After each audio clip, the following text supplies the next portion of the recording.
Welcome back to my fortress of sawdust. Now, we all have our workspaces and workshops, and we all have tools that we use on a regular basis. And sometimes we can make jigs for those tools that makes doing a job easier, quicker, and more accurate. And today I'm going to show you 5 jigs that I've found invaluable in my making. Now, as you see, I do have a selection of jigs at my workshop as it is. And today's first jig that we're going to make is a circle cutting jig for our bandsaw. Now, a circle cutting jig is exactly that. If you make things like coasters or clocks or anything that's basically, well, round, then a circle cutting jig is what you need. So the first thing we need to do is to make a fresh bed for the circle cutting jig. This one is going to be the same length as my cutting bed on my bandsaw. Then what we need to do is we need to make a cut halfway through our plywood bed.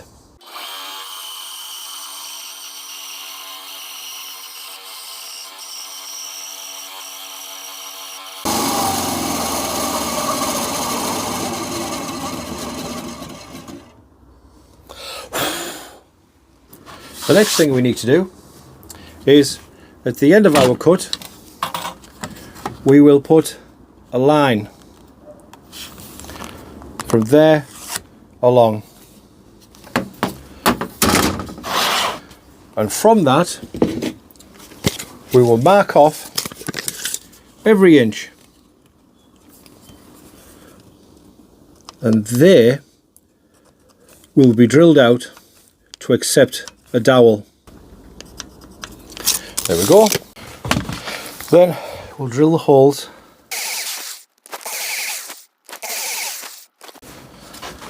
and that's basically the jig made.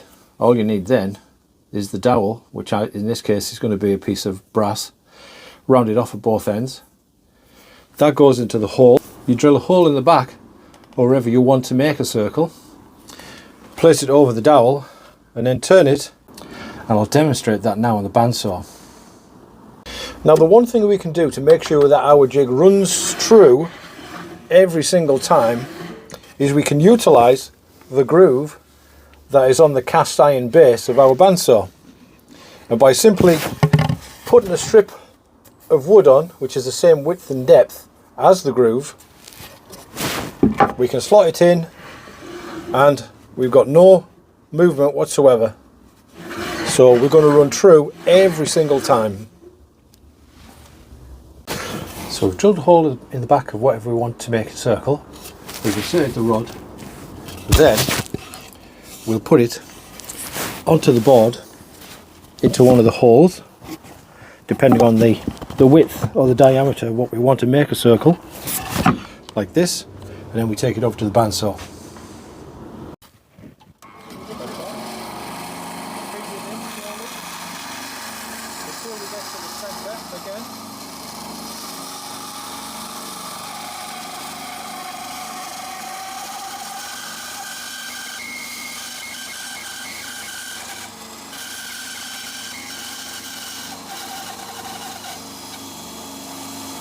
On,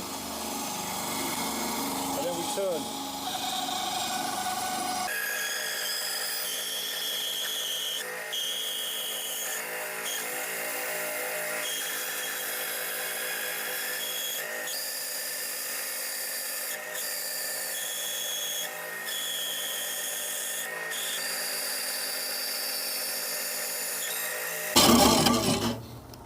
And then take our circle out.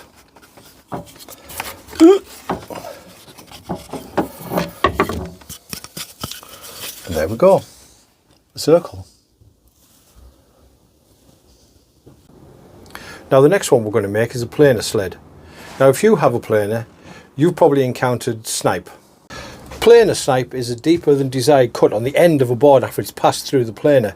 It's caused by an uneven force on the board as it moves through the planer. Most small planers only have short infeed and outfeed tables, but if we lengthen them, we can cut down on the snipe. But that's what we're going to make. Now, as my planer has a width of about 8 inches, I've cut this board down, and it's going to be 1 metre long, and it will sit on the inside of the planer, and as we pass timber through, it will run across the top of this. Right, so this is my planer, and I can get stuck through the centre around about 8 inches wide. Now, as you see, our sled will sit in there, and it's made of ply, so it's not going to warp, it's not going to twist, it's going to stay flat.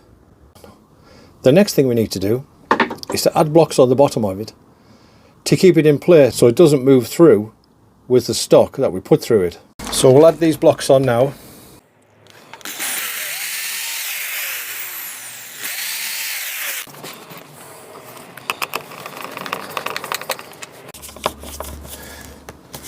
Right, and there we go. One sled. Let's try for size.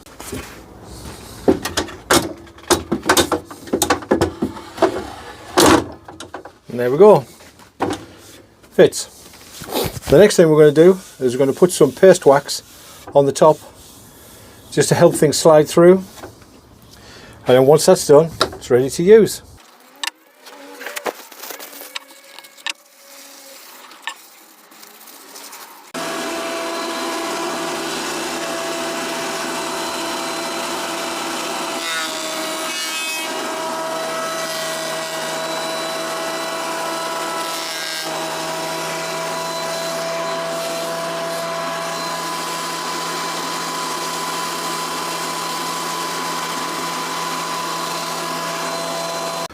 The third jig is very much the same as our circle cutting jig, and this one is zero clearance, which means the gap here is only the thickness of our blade.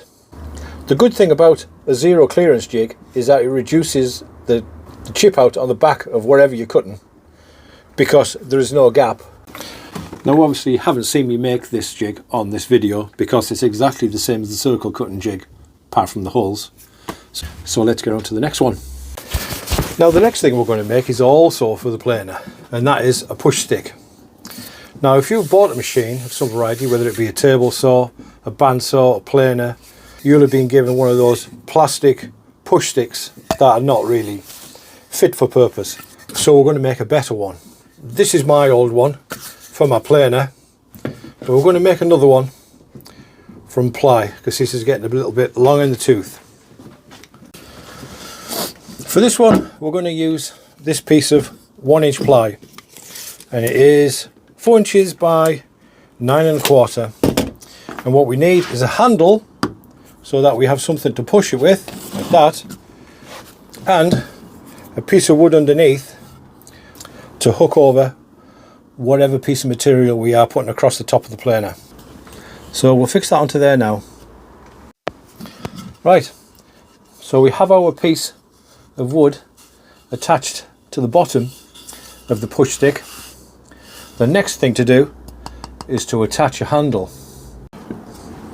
Now for a handle we're going to use this piece of 3/4 inch dowel. So the next thing to do is to drill a hole 3/4 of an inch wide halfway into this piece of ply. So this piece is about 5 1/4 inches long and is a good fit to my hand.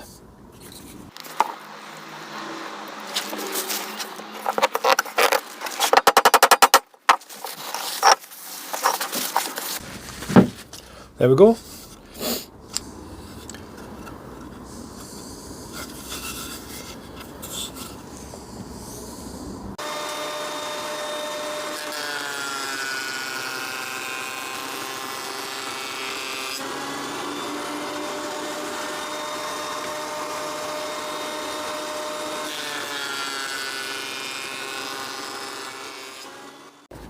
Now if you've done any kind of furniture work, then you've probably come across these.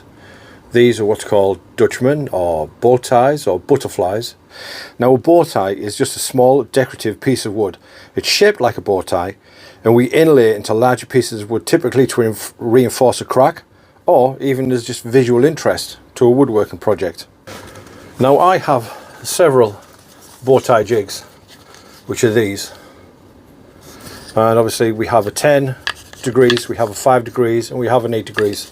This one is an 8 degrees, but we can make steeper sides depending on what you're looking for. And today our last project is one of these. Now, as you see, they are quite simple, but the only difference is the angle on the bottom of them. To make one of these, we're going to use a piece of ply, 1/2 inch thick, and we're 3 inches by 6 inches. And all we need to do is put a line down the center, like that, and then from the center out, we mark it like that. Then we cut that out on the bandsaw.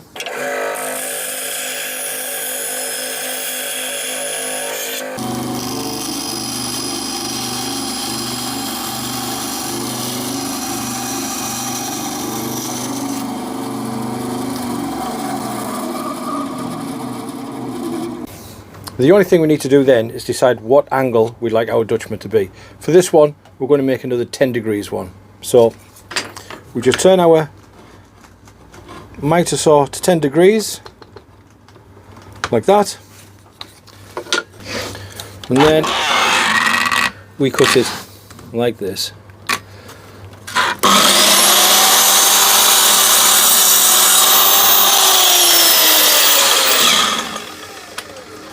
And there we go, 10 degrees. But the next thing we'll do is demonstrate how to cut a Dutchman. Now, we have a piece of oak which we're going to turn into a Dutchman. The only thing we have to do is make sure that we mark the exact center. Now this is 3 inches long, so we have to mark exactly 1.5 inches, because if we don't, then we'll cut past that line and our Dutchman will look lopsided to the bandsaw. So we have our zero clearance jig back on, spacer so that we can work in the middle of our board. We put our wannabe Dutchman in there, and you see how this is leaning against there at that 10 degrees. Dutchman goes in, then all we have to do is just move it across so that the blade starts at the very corner of the Dutchman, like that.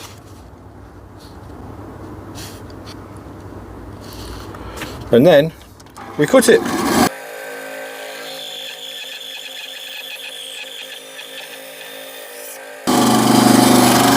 Just to the centre line, and then we flip it over, back in,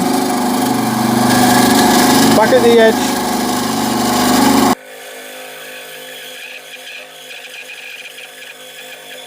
one, turn it over again, we do the other side, bring it back in to the very end,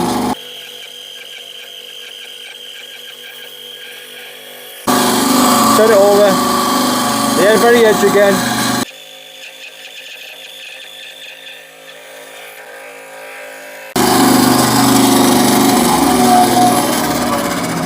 and there you go, a Dutchman ready to use. Now again, this is 10 degrees, but you can go any angle you want, and that will mean that all your Dutchmen will look different. And that's it. So there you go. 5 easy jigs to make that'll make your life in the workshop that little bit easier and make your projects that much better. See you later.